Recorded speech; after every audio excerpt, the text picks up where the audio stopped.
गई। बताओ आजकल के गोतनी गोतनी की कहानी नहीं खे रह गई। अरे बेटी पर तो कम से कम सुबह उठे लिसन तो सास खाती खाना पीना देवे लिसन, लेकिन आजकल के बेटी पर तो के खाने नहीं खे बनत 12 बजे तक ले। कहीं में कहाँ मटकर चलतिया। अरे कम से कम सास के खाना 2 रोटियाँ दे दिए तो खा पी के हम अपना अस्थिर हो जाती। सुबह नहाने धोने भजन कीर्तन करने, बुढ़ापा में का करे के बा, भजन कीर्तन करे के बा, नहाए के बा, धोआए के बा। लेकिन पतोहिया के बाप रे बाप ऐठल नहीं के छूटत, ऐठ के चलतिया। जाना तारू सपना देखले रहे खूब हम कि हम अपन पतो उतारन नो सुबह 7 बजे ले खाना खा ले। हम बबुआ तो शहरी लागो लड़की कहती है कि ए मम्मी जी 7 बजे कोई खाना खा ला, बताई रहो रे। अब के जाने कि गांव के लोग तो 7 बजे खाना खा ले बेला, हमनी के तो का करे जा, हमनी के तो 3 बजे उठ के पहले 4-5 बजे खाना मिलत रहे तो खा लेते रहे जा। आजकल के बेटी पर तो खई हसन बनई हसन। बताओ अरे ते ना खेबे तो ठीक बा, सास खाती तो बना दे। चलो देखो तनी कि का करतिया, बिना मांगले तो दीही ना खाना, मांगो नू तबे दीही खाना। अरे ओकरो कान भरत रहे लिसन अगल बगल के मोय मेहरारू सब। चलो देखो तनी कि का करतिया।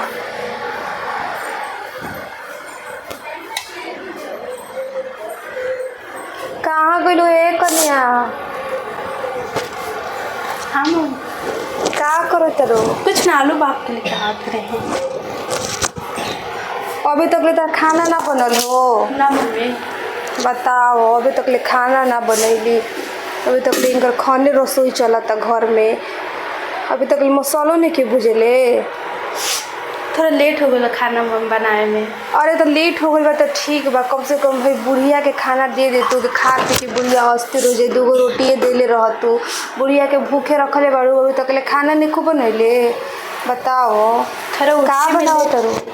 यही आलू सोयाबीन की सब्जी में। तनी जोर से बोले, सुनाई ना दे बोले बुढ़ियों के। आलू सोयाबीन की सब्जी मम्मी। अच्छा सब्जी रोटी बनाओ तरू ना? हाँ ठीक बा, तनी जल्दी बनाओ बाप। ठीक बा। तो यो क्या कर लो एथिए बा। बताओ अभी तक ले खाना नहीं खे बनैले दादा, 12 बजे वाला बा, कपार पे लाओ तो धूप उगे वाला बा, अभी तक ले खाना बनैले भैया। कोई अभी कहती है कि अभी आलू नहीं कि छिलल छिनरी, कहती है मम्मी रुक जाई। अरे कितना रुकी, बुढ़ियों को तो बिना खियले मुँह देबो। बताओ ये तो हमनी के ज़माना में सुबह सुबह उठ के खा पी के आज तगड़ा भूल बनी के जवान दिखिला। खाइले पीले पे आदमी जवान दिखेला, जवानी में खूब खैले बनी पियले बनी के बुढ़ापा में अभी तक जवाने दिखत नहीं। हाँ हमारे बुढ़ावा कहेला कि बड़ी तू तो ऐश्वर्या राय लागेलू, बड़ी तारीफ करेला। तारीफ करे में का बुढ़ाऊ के अभी तक ले भूखे पेट तड़ाता, अब तो सब खाना देखी बनैले सन। कन्या हाँ ए बुची का बे बुची तेरा घरे? हाँ ठीक भाई बुची चल हम का करबू, खाली हमारे के बुलैली हा? ठीक भाई बुची तो चल हम का करब, पतोहियो के ठीक बा तब पतोहियो के ले ले हम। वो खूब निमन निमन गीत गावे ले आ नाचे ले खूब कमर लचका लचका के, जनलू ओकरो के ले ले हम खूब कमर लचका लचका के नाची। बड़ी पतर दुबर बियानु हो नाचे ले न तो कमरिया छना छना लचकेला ओकर। हम अपन जमाना में जाना तो बुचिया खूब पातर दुबर रहे, समझलू। अभी न मोटा गई कन्या। ए कन्या। हाँ मम्मी आओ तो। अरे बुढ़िया के 2 रोटिए दे दू तो सुखले रोटी दे दिले रहतू तो खैले रहती न हो। का सास से सुबह सुबह उठल जाला तो गोड़ लागल जाला, संस्कार सीखना है बेटी पतो आइल बड़ी सास के गोड़ छुअलू ना, पूजा पाठ कैलू हा? हाँ मम्मी। गोड़ लागो, सास के गोड़ छुए के चाहिए। खुश रह खुश रह। सुना है ने देखो तू लोग अपन जमाना में खात हो खूब लोग, ठीक नू? देखो तू लोग अपने ज़माना में भले खात हो लोग 9 बजे 10 बजे, हमनी के का बबूत पड़िया बाड़ी जगह में शुरू से भइल बा बियाह। हमनी के अपन घरों में कन्या सुबह सुबह उठत रही जा, 2 रोटी खा लेते रही जा, 4 बजे उठ के भोरे में खा लेते रही जा। अरे अब 12 बजे तक ले खाना नहीं के मिलत कन्या। बताओ बुढ़िया के का मतलब जिए देबू लोग कि ना जिए देबू? बना के खा लेती मम्मी जी। तो बताओ ये दादा बेटी पतो के बात सुना कहती कि मम्मी जी बना के रोरा खा ली मने पतो उतरले बनी कि अपने मने बना के खाई ये हमें मने दिन देखे के बा बताओ ये दादा मैंने 2 रोटी बनाए में तारा अपना आफत लागत कन्या बोलो बोल 2 रोटी बना देबू तो आफत लागत तारा तो के लेट थोड़ा बनी मम्मी जी। मन लेट बनैबू तो बुढ़िया मने मुँह जाओ तो चाहो तो लोग बुढ़िया मुँह जाओ तो सारा धन दौलत इकट्ठा क के अरे तू एगो पर तू बाड़ू तोहरे पे नु सब राजपाट बाटे बुढ़िया मुँह ही चाहे जी ही चाहे जिंदा बिया 2 रोटी दे दे बोलो कोना में बैठ के खा ले हम अपन दुख थोड़े ना कोई के बतावे जाए। आज लेट हो गई इतना बोलते हैं मम्मी जी।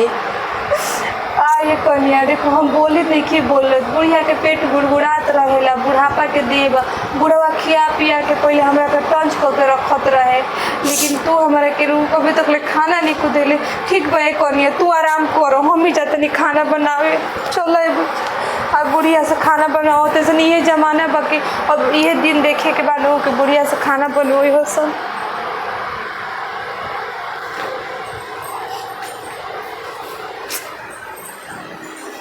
मम्मी बनाओ तनी खाना का करी बताओ बुढ़िया से खाना बनाइयो सब ठीक बा हम भी खाना पीना बनाइम तो इनका लोग के बैठा बैठा के खियाइम यही न दिन हमरा देखे के बा बेटी पतो यही न आज खातिर आदमी उतरले बा कि बेटी पतो आई तो सुबह सुबह 2 रोटी नी अरे नीमको तेल रोटी मिली न खाए के तो कम से कम आदमी खाई पी ही मदद कर दी मम्मी जी।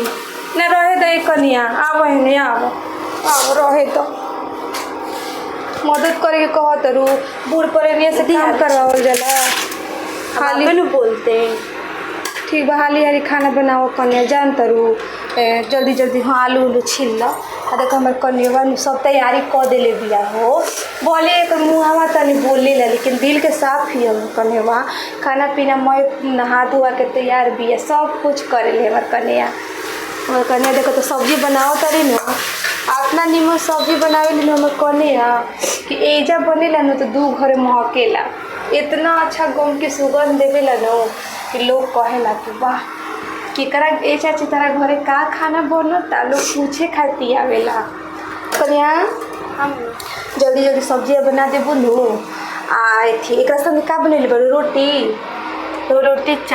चावल बन गई बताओ तो हाथ में मेरे बात बनेगी खाना भी तो गाय गोरू के मिस्त्री के हाथ में खाना बनावे बेचारी थाकी हो जाते बेटी पतो के अकेले भी हाथ में काम करे में बेचारी थाक जाले जाए तो अपना बोले के ना चाहिए हमरा बोल देनी हाँ बेचारी सेवा तो यही न करे ले तेल लगाओ गाय गोरू के करो गोबर फेंको सब तो यही न करे ले कन्या हम जाए दो सास के बोली के दिल पे ना लगावे के चाहिए ठीक हाँ ठीक ना धीरे धीरे ना बोले के चाहिए कन्या सर्दी हो गया है मम्मी। सर्दी हो गई बा ना तो सर्दी हो गई बा तो पहले से बताओ दवाई मंगा दे हम सर्दी के दवाई खा ले सर्दी बुखार के दवाई बन लो कन्या और मुझे दवाई खाते रहनी ई ना कि बेटी पर तो बाड़ू तो लजैनी ना ठीक नु हाँ ये बुचिया हाँ एक बुचिया अब लौकी के सीजन नहीं खेलो 1-2 लौकी रख ले बने बिया छोड़े खाती तनी हमारे कनियो रायतो बनावे ले लो तो खाए एक कनिया रायतो बनई हो तार हाथ के रायता अच्छा लगेला जैसे बनैले रहो बड़ी निमन बनावत रहो तू तो पसंद के बनई हो हमार ठीक होते हैं जरा रायता ले दिन भर मांगत रहे ले जब देखो दिन भर मांगत रहे है न तो हो है न तो हो दिन भर मांगत रहे छिनरी चलत रहे लो ए बुचिया लागत मुँह कि चाचा बुलावत रहता हार पीहू पीहू चिल्लाता रह लागत चाचा बुलावत रह तो कन्या हम जाए पकड़ ल तो बुचिया तरी कहे जाई ज़्यादा तरी पकड़ ल तब ठीक जा पकड़ ल है एथिया पकड़ ल बुचिया के जान तो कपड़ा सुखा दे बोलो कन्या तो एगो कमा हो जाए कन्या कहने के मसाला भुजा गई बा हाँ मम्मी ठीक बा जान तो कन्या सब कमा हो जाए और एकदम थोड़ा चोखा मतलब बनाए हम बाबूजी के ठीक बा ना अकेले शरीर बनो आदमी का करी का ना करी इन बात रहे हाँ एक मिठाई ठीक हो तुम जतन तन से मिठाई खा लेबे कनिया। हाँ मम्मी। तू खाना बनावा हो हम जानते हो कनिया गर्मी ना बर्दाश्त ला बुढ़िया से बुढ़िया कितना काम करी हम के अपन जवानी में काम करत है कनिया अब हम से बर्दाश्त ना होखेला तो खाना पीना है सब डाल के भूज दे ठीक नु माओ तो बड़ मिठाई खा लेता बैठ मुझे तो अपने दिन में शरीर लगता पसीना आ गए एकदम लसा लसा देह करे लगेला गर्मी ना बर्दाश्त ला बूढ़ हो गई बने तो अब गर्मी बर्दाश्त होते रही आओ हेजा कहे रख दिलू है बुचिया ये को ड्रेसिंग टेबल में मिठाई रखेला तू अजीबे बाड़ो कोई निमन बाबू आओ माई तार मान ली हमरा के मेन बात बनो कि माई हमारे बारे में सोची ली जानी ली पूरी से हमरा के देखले बड़ी माई तार हमरा के मानत रही लेकिन बड़ी निमन मिठाई बा हो ए बुचिया के लगे मिठाइया हाँ ठीक बा कौन है नी ए बुची कोई मिनट भइल बा हो बोला मुझसे हाँ जानते बुची हम सोचले ही रहे कि 11 बजे तक ले जाए एक कन्या हम आओ कन्या आओ आओ जाए दो कल आज भर लेट हो गई कोई बात नहीं है कल से सास खाते सुबह 7 बजे खाना पीना बना के रेडी रखी है ठीक नू ठीक है हाँ आदमी सुबह उठ जाला नया नया में बोला गलती ना फिर सुबह उठ जाए के बाद सुबह अपना खाना पीना बना के तैयारी वारी करके रख देवे के बाद ठीक नू हम सब कुछ कर दी हो ठीक बा हाँ ठीक बा बुराई करो बैठ के चले आओ तो बाप रे बाप इतना काम करे पड़ता हमारा के अब बुढ़िया के सुबह सुबह उठ के खाना बनाओ हाँ इतना गर्मी लागत है जा इसलिए अपने हरे ठीक रहे ससुराल को बहुत मेहनत कर पड़ता ओह गर्मी अब अंका का खाना देते हैं नूने सब्जी में नूने मिला दें ज़्यादा खा ली हो कन्या हाँ मम्मी कहनी हनु कि 4 गो मेहमान आवता तनी बेसिए बना दी हो खाना खाना तो बन गई मम्मी तो दे दे कने और मेहनत कर दो तनी बेसी बना दी हो आवे आदमी आए तो का घर में मेहमान नु आवो तो बबुआ के दोस्त तनी आई हो सर तब कने को तनी खाना पीना बना दी हो ठीक नु बेटी पतो के तू तो हम पीछे में भी बड़ा ये करत रहेलु कने सब कोई कहेला कि बड़ी लक्ष्मी ना बाड़ी तहार दुल्हन ठीक है कन्या हाँ तनी बेसी हाँ ये छुटकी बुचिया बोलो हाँ ठीक बा ले ली है बड़ी घर में हमने क्या आवत रहे खेलत कूदत रहे रायता के पीछे पड़े रहे कन्या दिन भर कहे नु कि तनी सा रायता दी हो तनी मिठाई दी हो बच्चा बिया तनी ओकरो खाते दे दी हो ठीक नु बच्चा में भेदभाव ना करे के चाहिए ठीक नु बच्चा को घर में मत लिया है सामान चुरा के भाग कैसे नहीं कन्या ऐसे मत कहो लड़किया के ऐसे मत कहो ज़्यादा बड़ी कहत रहे कि अहन चाची अहन भाभी हमार तन देखो हो तने देखो हो तू ऐसे कहबू बताओ ऐसे ना कहे के ज़्यादा बच्चा भगवान के रूप होला कनिया बताओ तोरे का तनी बुद्धि सिखाओ तनी बुद्धि सीख रहबू माथा पे से आँचल ना गिरे के चाहिए सास ससुर के सामने ठीक हाँ बिल्कुल ना गिरे रहे के चाहिए हम आवत नहीं माथा पे से आँचल ना गिरे रहे के चाहिए कनिया तन को भी ना अरे माथा पे आँचल ना गिरी हम तो गिराए आके जब मच्छर पास धरे के पड़ता बहुत बारी ऐसे सास मिल गई हम सोच रहे सर काम में हाथ बैठाए खुद हमारा खाना न बनावे आवेला हम का बनाए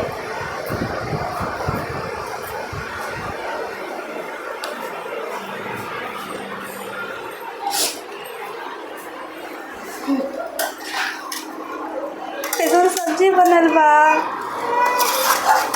खा के का कहियो जा पता ना ठीक ऐसा सब्जी नून ज़्यादा डाला जाके कितना काम करे के पड़ा था मम्मी शादी कर देला हमें जिंदगी बर्बाद कर देला ए जाके कन्या हाँ मम्मी का करते रो मम्मी सब्जी बनाते सब्जी बनाते रो मम्मी ठीक बा हो। बड़ी मम्मी कन्या मेहनत करती है कन्या। हाँ मम्मी। सब्जी बन गई ना। हाँ। सब कुछ रेडी कर दियो, खाना पीना बना के मेहमान चार गाँव तरह से ठीक नो। ठीक है। हाँ ठीक है चलो बाय बाय। वीडियो पसंद आया तो लाइक एंड सब्सक्राइब करिएगा। बाय बाय, मिलते हैं नेक्स्ट वीडियो में।